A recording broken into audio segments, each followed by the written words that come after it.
Students, आज की video में हम क्वेश्चन सॉल्व करेंगे कूलम्स लॉ पे डिपेंडेंट जो भी क्वेश्चंस हैं और जो क्वेश्चंस नीट एग्जाम में पूछे गए हैं। तो देखिए, एक जैसे क्वेश्चन है नीट 2019 का। क्या कह रहा है क्वेश्चन में? 2 point charges A and be having charges plus Q and minus Q respectively. यानी कि हमारे पास 2 पॉइंट चार्ज हैं, ओके, ए है और बी है, जिसपे ए पर पॉजिटिव चार्ज है और बी पर नेगेटिव चार्ज है। तो कह रहा है कि are placed at certain distance apart and force acting between them is F.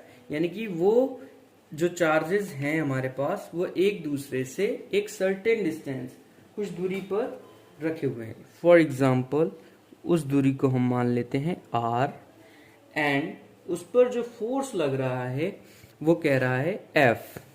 Okay, अब देखिए, ये पहली कंडीशन थी।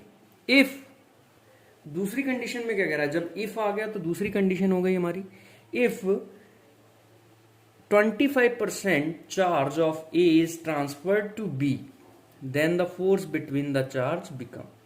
कह रहा अगर ए वाले से 25% चार्ज बी पॉइंट पर चला जाता है तो चार्ज हमारा क्या होगा? पहला ऑप्शन है 4f/3, दूसरा है f, और तीसरा है 9f/16, और चौथा है 16f/9। तो देखिए, हम इसको अब सॉल्व करते हैं। क्या करते हैं? सॉल्व। ओके गाइस, अब देखिए, केस फर्स्ट में हमारे पास, जैसे केस फर्स्ट हम मान लेते हैं, जो उसने पहली कंडीशन दी है। केस फर्स्ट यही है कि दो चार्जेस हैं, उनके बीच में आर डिस्टेंस है और एफ फोर्स लग रहा है। तो गाइस क्या होगा? उस फोर्स को हम कूलम्स लॉ के फॉर्मूले से फाइंड आउट कर सकते हैं। F = 1/4πε0 Q1 इंटू Q2, यानी कि Q into minus Q, okay, upon r square. तो क्या आ गया? 1/4πε0, ये Q स्क्वायर हो जाएगा अपॉन आर स्क्वायर, और ये माइनस का। ओके गाइस, यहां तक हमारा सॉल्व हो गया। अब कह रहा है केस सेकेंड कि अब ए वाले चार्ज से 25% चार्ज कहां जा रहा है? बी पॉइंट पर। तो देखिए, 25% का मतलब ये हुआ कि पहले चार्ज का 1/4 पार्ट बी चार्ज पर ट्रांसफर हो रहा है। तो किस तरह से? अब तो चार्ज पहले में क्या होगा? जो चार्ज अगर यहां से 25%, सपोज यहां ट्रांसफर हो गया 25%, तो क्या बचेगा चार्ज ए में? यानी कि जो चार्ज था पहले उस पे Q, और उसमें से उसने क्या किया? 25% ट्रांसफर कर दिया। तो अपने चार्ज का उसने चौथा हिस्सा या फिर 1/4 पार्ट उसने बी वाले चार्ज को ट्रांसफर कर दिया। तो हम उस चार्ज में से माइनस कर देंगे, तो क्या बचेगा? देखिए, 4Q माइनस Q अपॉन 4, यानी कि 3Q/4। ओके गाइज, यानी कि अब पहले चार्ज के पास कितना बचा? 3/4Q। अब देखिए, अब क्या है कि चार्ज B, अब चार्ज B क्या हो जाएगा? क्योंकि माइनस चार्ज था वो, ओके, माइनस Q चार्ज है, और उसने उस चार्ज का चौथाई हिस्सा, यानी कि A वाले पॉइंट के चार्ज का चौथा हिस्सा लिया है। तो हम इसमें ऐड कर देंगे, तो गाइज क्या हो जाएगा? -4Q प्लस Q/4, तो -3Q/4 बचेगा। ओके गाइज, अब हमें फोर्स फाइंड आउट करना है कि इन दोनों चार्जेस की वजह से फोर्स क्या होगा। तो देखिए, इसको मैं F' मान ले रहा हूं, तो क्या होगा? 1/ फॉर्मूला पुट कर देते हैं, ε0 QA into QB upon r square. ये हमने F' इसलिए लिया है क्योंकि ये हमारी दूसरी कंडीशन है। तो देखिए गाइज अब क्या हो जाएगा 1/4 pi epsilon not. Q A की वैल्यू कितनी है 3Q/4 इंटू क्यू बी की -3Q/4 अपॉन R²। तो देखिए इसको हम सॉल्व कर लेते हैं 1/4 pi epsilon not 9Q² upon 16 और ये R² यहाँ जाएगा। ठीक है जी। अब हम क्या करेंगे, जो हमारी पहली कंडीशन थी, पहली कंडीशन ये थी, इसको हमने इक्वेशन फर्स्ट मान लिया और ये हमारी दूसरी कंडीशन है तो इसको हमने इक्वेशन सेकंड मान लिया। ये f' था। ओके, तो अब हम क्या करेंगे, हमें क्या निकालना है, f' की वैल्यू निकालनी है कि दूसरे पॉइंट पर जब ट्रांसफर कर दिया है तो f' हमारा क्या आ रहा है। तो हम from equation first and second, यानी कि इक्वेशन फर्स्ट और सेकंड से हम इसकी वैल्यू को फाइंड आउट करेंगे। तो हम इक्वेशन 2 को इक्वेशन 1 से डिवाइड कर देंगे। क्या कर देंगे, डिवाइड। तो डिवाइड करते हैं स्टूडेंट्स, तो देखिए ये आएगा f'/f यानी कि 1/4 पाई एप्सिलॉन नॉट और ये देखिए गाइस माइनस भी आएगा यहाँ, -9Q² upon 16R² upon 1/4 pi epsilon not Q² upon R²।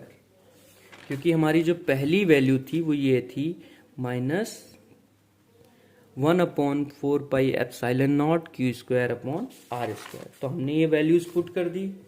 अब हम इसको सॉल्व करते हैं। तो देखिए 1 से 1 कैंसिल, 4 पाई से 4 पाई एप्सिलॉन नॉट कैंसिल हो जाएगा, Q² से Q², R² से R²।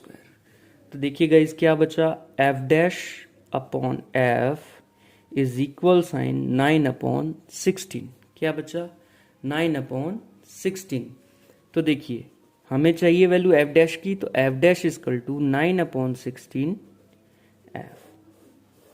तो हमारा आंसर क्या हो जाएगा स्टूडेंट्स, हमारा आंसर हो जाएगा C नंबर। ओके गाइज, ये हमारा पहला क्वेश्चन सॉल्व हो गया जो कि नीट के एग्जाम में 2019 में पूछा गया था। तो नीट के एग्जाम में 2019 से देखिए 4 नंबर का क्वेश्चन था ये, और ये कूलम्स लॉ पे बेस्ड है। इसी तरह से कूलम्स लॉ पे हम नेक्स्ट क्वेश्चन सॉल्व करेंगे। स्टूडेंट्स अब हमारा नेक्स्ट क्वेश्चन है, suppose the charge of a proton and an electron differ slightly, यानी कि एक चार्ज, प्रोटॉन और इलेक्ट्रॉन जो है एक दूसरे से थोड़े बहुत अलग हैं। One of them is -E, the other is E+del E, यानी कि उनमें से एक क्या है -E है और दूसरा क्या है E+del E है। तो गाइज ये हमारी पहली कंडीशन हो गई। कह रहा है कि एक प्रोटॉन और इलेक्ट्रॉन जो है वो एक दूसरे से अलग हैं। उनमें से एक पर जो चार्ज है -E है और दूसरे पे जो चार्ज है वो है E+del E। If the net of electrostatic force and gravitational force between two hydrogen atoms placed at a distance d, then del E is the order of। कह रहा है कि अगर दो हाइड्रोजन एटम जो एक दूसरे से d डिस्टेंस पर हैं और उनका ग्रेविटेशनल फोर्स और इलेक्ट्रोस्टैटिक फोर्स जो है वो क्या है, नेट है, यानी कि नेट इलेक्ट्रोस्टैटिक फोर्स और ग्रेविटेशनल फोर्स है दो हाइड्रोजन एटम्स के बीच। तो उनका ऑर्डर क्या होगा ये हमें कुछ क्वेश्चंस में दिए हुए हैं, तो हमें फाइंड आउट करना है। ओके गाइज, अब देखिए अब हम जानते हैं, यानी कि दो हाइड्रोजन एटम्स की बात कर रहा है तो इसको सॉल्व करेंगे। ओके गाइज, तो कैसे सॉल्व करेंगे, a hydrogen atom consist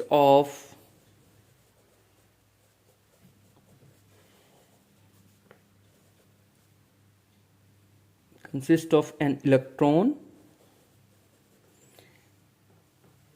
and a proton।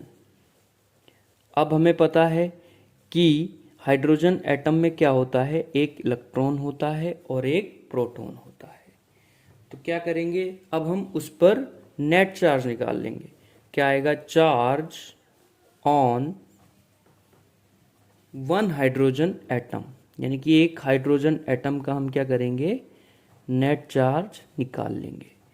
तो गाइस कैसे निकालेंगे, तो देखिए, यानी कि जो चार्ज होगा इलेक्ट्रॉन पे उसको, और जो चार्ज प्रोटॉन पे होगा, उन दोनों को अगर हम ऐड कर लेंगे तो जो हाइड्रोजन एटम पर नेट चार्ज है उसकी वैल्यू फाइंड आउट हो जाएगी।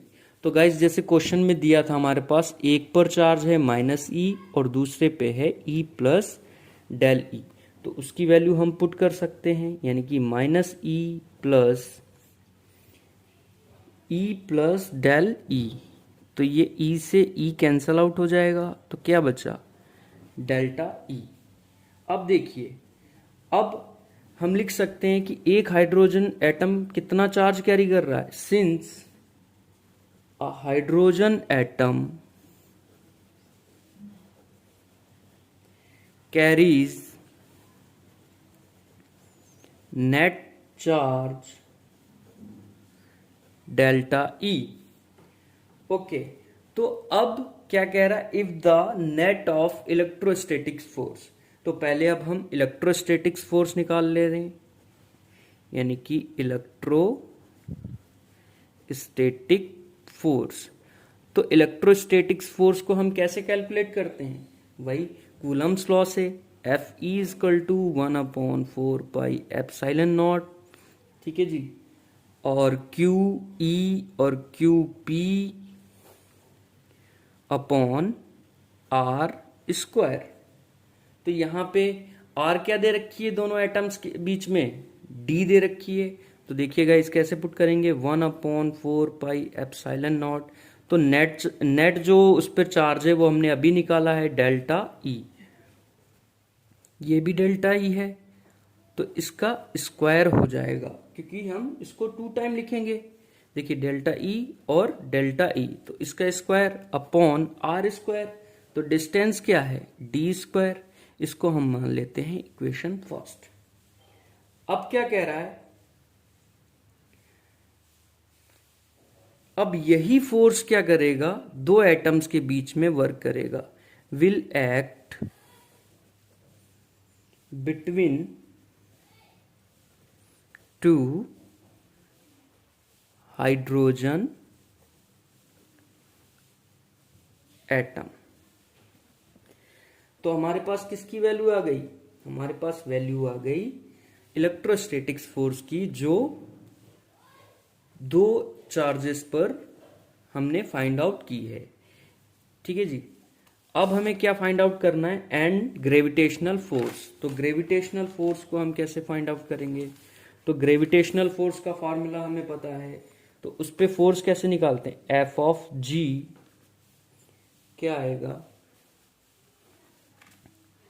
G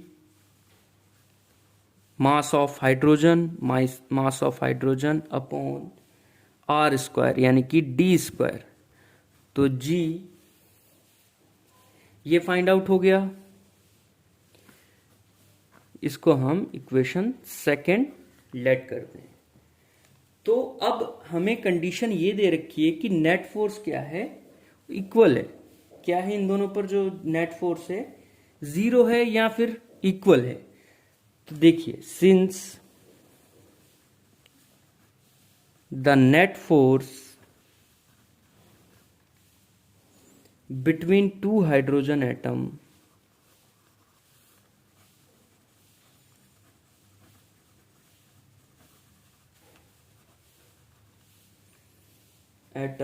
इज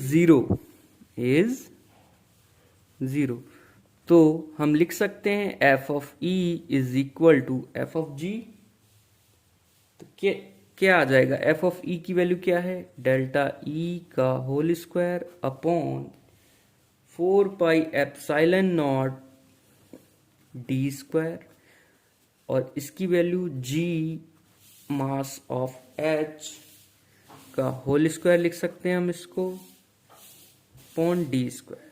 तो देखिए डी स्क्वायर से डी स्क्वायर कैंसिल हो जाएगा, तो हमें वैल्यू चाहिए इस चार्ज की। तो delta e square is equal to 4 pi epsilon not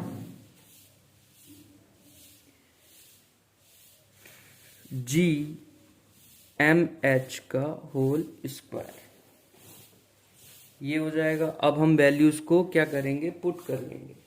तो g की value 6.67 into 10⁻11 into mass of h की वैल्यू 1.67 इंटू 10⁻27 जो कि हमें दी हुई है, उसका स्क्वायर कर लेंगे। और 4 पाई एप्सिलॉन नॉट है, तो 1/4, देखिए गाइज 1/4 पाई एप्सिलॉन नॉट की वैल्यू होती है 9 इंटू 10⁹। तो इसको अगर मैं उल्टा कर दूं तो 4 पाई एप्सिलॉन नॉट की वैल्यू आएगी 1/9 10⁹।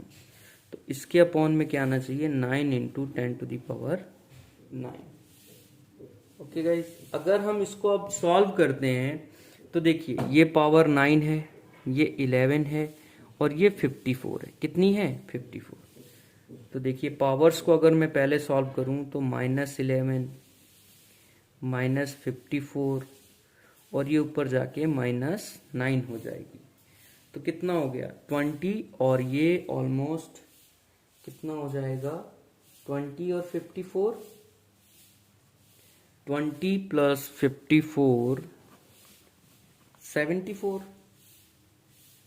ओके, ये आ जाएगा 74। और क्या है, 6.67 इंटू 1.67, ये डिजिट को हम अलग लिख ले रहे हैं।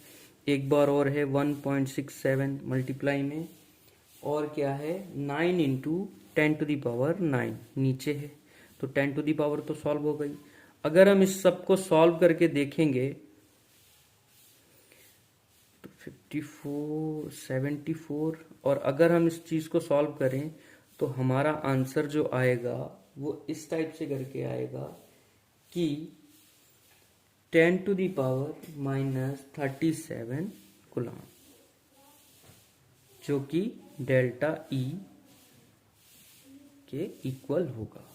यानी कि हमें सिर्फ इस चीज को देखना है। तो गाइज ये हमें पावर्स में दे रखी थी वैल्यू, तो आंसर आ जाएगा बी।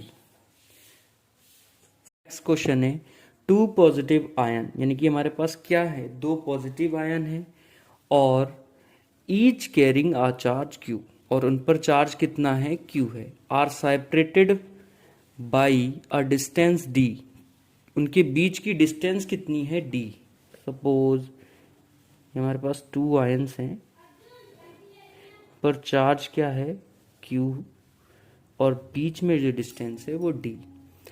ठीक है guys, if F is the force of repulsion between the ions, यानी कि जो उनके अंदर, उनके बीच में जो फोर्स लग रहा है वो कैसा है, रिपल्सिव है। कैसा फोर्स है, रिपल्सिव। आयन्स के बीच में रिपल्सिव फोर्स लग रहा है। The number of electron missing from each ion will be, यानी कि इन दोनों आयन्स के बीच में जो इलेक्ट्रॉन मिसिंग है हमें उसको कैलकुलेट करना है। तो देखिए अकॉर्डिंग टू कूलम्स लॉ इसको सॉल्व करते हैं कि उनके बीच में जो फोर्स लग रहा है वो कितना है। ठीक है, अकॉर्डिंग टू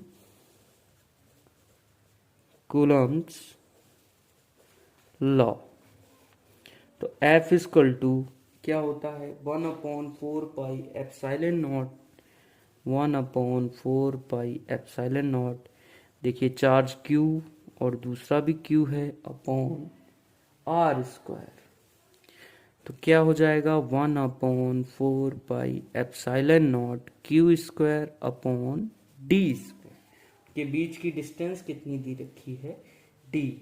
तो देखिए गाइज, अब यहां से हम Q की वैल्यू निकाल सकते हैं। अगर हमारे पास फोर्स है तो हम Q की वैल्यू भी फाइंड आउट कर सकते हैं, क्योंकि इसमें नंबर ऑफ आयंस यानी कि हमें N की वैल्यू को फाइंड आउट करना है, नंबर ऑफ आयंस। तो गाइज यहां से हम क्या फाइंड आउट कर सकते हैं, Q की वैल्यू। तो देखिए अगर मैं इसके नीचे 1 लिख के इसकी क्रॉस मल्टीप्लाई करूं तो क्या आएगा, Q square is equal F 4 pi epsilon naught D square, ये आ जाएगा। और करके Q is equal sine under root F 4 pi epsilon naught D square आ जाएगा। ठीक है गाइज, अब देखिए अब हमें क्या निकालना है, नंबर ऑफ इलेक्ट्रॉन। इसको हम इक्वेशन फर्स्ट मान लेते हैं और इसको सेकेंड। तो नंबर ऑफ इलेक्ट्रॉन निकालने के लिए हम एक फॉर्मूला जानते हैं कि Q is equal to N E. Q की वैल्यू क्या होती है, एन ई, जहां पर N क्या है, नंबर ऑफ इलेक्ट्रॉन है मिसिंग फ्रॉम ईच आयन, यानी कि अब ईच आयन जो मिसिंग हुए हैं उसको फाइंड आउट करना है। तो यहाँ पे N की वैल्यू क्या हो जाएगी, N is equal to number of electron missing from each ions. Okay, और E क्या है, मैग्नीट्यूड ऑफ चार्ज। E का वैल्यू आपको पता ही है, मैग्नीट्यूड यानी कि 1.6 into 10 to the power -19, magnitude of charge on electron. तो गाइज हमें N की वैल्यू निकालनी है। तो देखिए इस इक्वेशन से हम N की वैल्यू को फाइंड आउट कर सकते हैं। तो N क्या हो जाएगा, Q अपॉन E। N क्या हो जाएगा, Q अपॉन E। तो देखिए Q की वैल्यू हमें पता है, देखिए यहाँ पे फाइंड आउट की थी, Q is equal to under root F 4 pi epsilon naught D square. तो इस वैल्यू को यहाँ पुट कर सकते हैं हम। इसको मान लीजिए इक्वेशन थर्ड है। Putting the value of equation second in equation third, यानी कि इक्वेशन 2 की वैल्यू हम किस में पुट कर रहे हैं, इक्वेशन 3 में। तो देखिए क्या हो जाएगा, N इज इक्वल टू क्या थी वैल्यू, F यानी कि under root 4 pi epsilon naught F D square, ये थी। और अपॉन में क्या है, E स्क्वायर, अपॉन में क्या है, सॉरी E, तो इसको हम E लिख देते हैं। तो गाइज देखिए ये हो गया हमारा आंसर, बट इस फॉर्म में आंसर कहीं भी, तो देखिए गाइज ये जो वैल्यू है ये हमें इस फॉर्म में आंसर में नहीं दी है। तो इस वैल्यू को हम चेंज कर सकते हैं। कैसे चेंज करेंगे, देखिए 4 pi epsilon naught F D square, इसका अंडर रूट तो है ही, तो इस वैल्यू को अगर मैं अंडर रूट लगाकर ई स्क्वायर लिख दूं तो कोई फर्क पड़ेगा, नहीं पड़ेगा, क्योंकि स्क्वायर से अंडर रूट कट सकता है। तो उसका मैं लिख देता हूँ whole under root 4 pi epsilon naught F D square upon E. ये हमारा आंसर फाइंड आउट हो गया। और ये हमारा ऑप्शन कौन सा है, ऑप्शन है हमारा सी, ये वाला ऑप्शन ठीक हो गया। तो जैसा कि हमारा नेक्स्ट क्वेश्चन है कि when air is replaced by a dielectric medium of constant के, कह रहा है कि दो चार्ज है,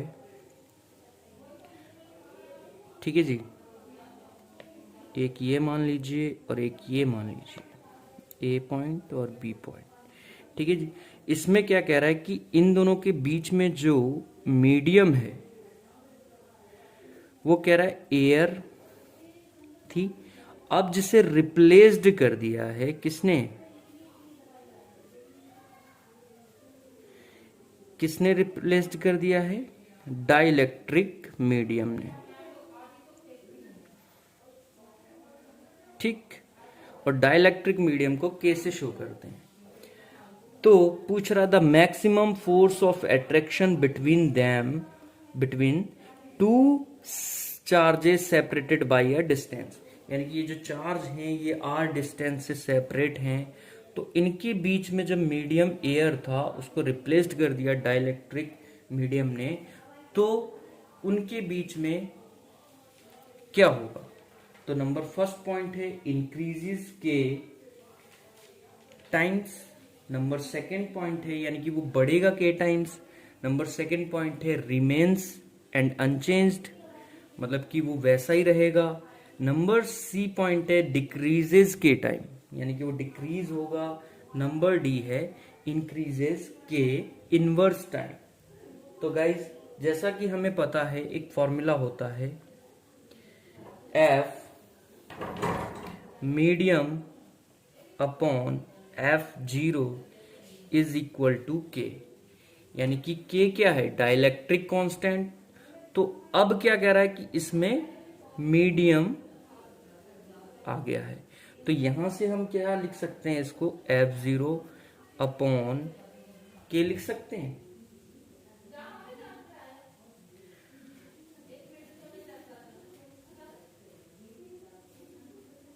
ठीक है जी, ये फॉर्मूला होता है F M upon F0 is equal to 1 upon K. तो क्या हो जाएगा, 1 Fm की वैल्यू क्या हो जाएगी F0 अपॉन के। तो देखिए इस रिलेशन से अगर हम देखते हैं F मीडियम यानी कि फोर्स जो मीडियम के बीच में लग रहा है इनवर्सली प्रोपोर्शनल 1 अपॉन के, यानी कि के क्या है, डाइलेक्ट्रिक कांस्टेंट। ठीक है जी, तो अगर हमें फोर्स बढ़ाना है तो के की वैल्यू क्या हो जाएगी, कम हो जाएगी। तो यही पूछ रहा है कि अगर डाइलेक्ट्रिक कांस्टेंट आ जाता है तो फोर्स की वैल्यू क्या हो जाएगी, फोर्स की वैल्यू कम हो जाएगी। तो क्या आ जाएगा आंसर सी, यानी कि डिक्रीजेस के टाइम।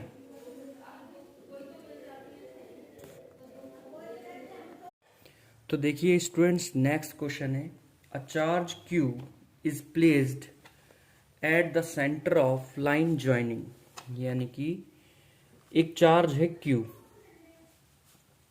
जो कि एक लाइन को ज्वाइन कर रहा है सेंटर में, okay, of two equal charges Q, यानी कि ये दो इक्वल चार्जेस हैं और इनकी लाइन जो डिस्टेंस है इसके सेंटर में इसको रखा हुआ है।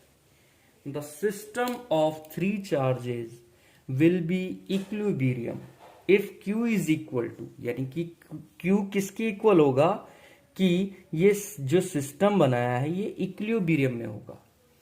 तो क्या कह रहा है, A number if minus Q by 4, B number Q by 4, C number minus Q by 2 और D नंबर Q बाई 2। तो गाइज इस क्वेश्चन को सॉल्व करने के लिए हमें इक्विलिब्रियम का फॉर्मूला चाहिए होगा, और ये क्वेश्चन आपका नीट 2013 में भी आया है और 1915 में भी आया है। तो देखिए ये 2013 और 1995 में भी आया है। तो गाइज इस क्वेश्चन को हम कैसे सॉल्व करेंगे, देखिए अब देखिए दो चार्ज हैं, सपोज A और B। तो ये दोनों चार्जेस कैसे हैं, पॉजिटिव हैं। कैसे हैं, पॉजिटिव। तो इधर भी पॉजिटिव चार्ज, इधर भी पॉजिटिव चार्ज, और इनके बीच में क्या है, Q चार्ज है। कौन सा चार्ज प्लेस्ड किया हुआ है, रखा हुआ है, Q चार्ज।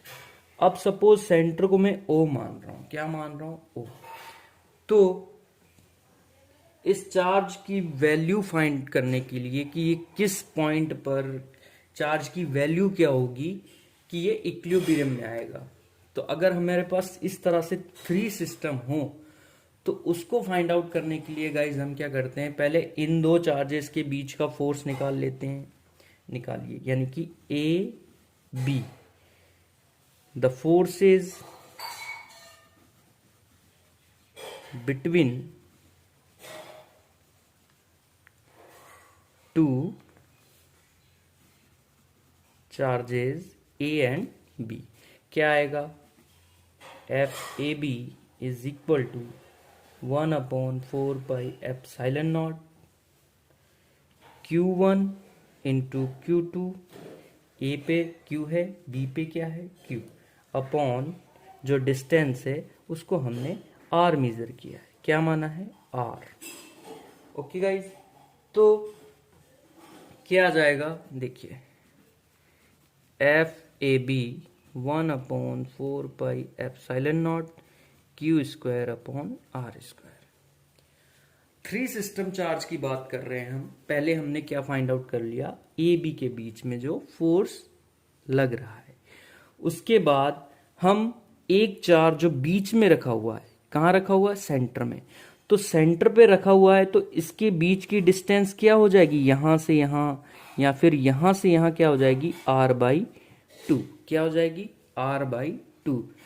तो गाइज अब इस पे जो फोर्स लगेगा, अब हम क्या कर रहे हैं? इसके सेंटर से, यहां पे समझाता हूं मैं आपको कि 2 चार्जेस थे. पहले हमने इन दोनों के बीच का फोर्स फाइंड आउट कर लिया. अब क्या है? सेंटर में है. इन दोनों के बीच की जो डिस्टेंस थी वो R थी. अब यहां पर सेंटर पे Q चार्ज है तो बीच की डिस्टेंस क्या हो गई? R/2. या तो आप इधर से निकाल लो या इधर से निकाल लो. तो अब ये वाला फोर्स हम फाइंड आउट कर ले रहे हैं. तो कैसे करेंगे? F, ये सेंटर O था, ये A पॉइंट था, ये B पॉइंट था. O to B को मैंने ऐसे लिख दिया, यानी कि O से B तक हम ले रहे हैं. तो 1/4 pi epsilon naught Q1 into Q2 upon R².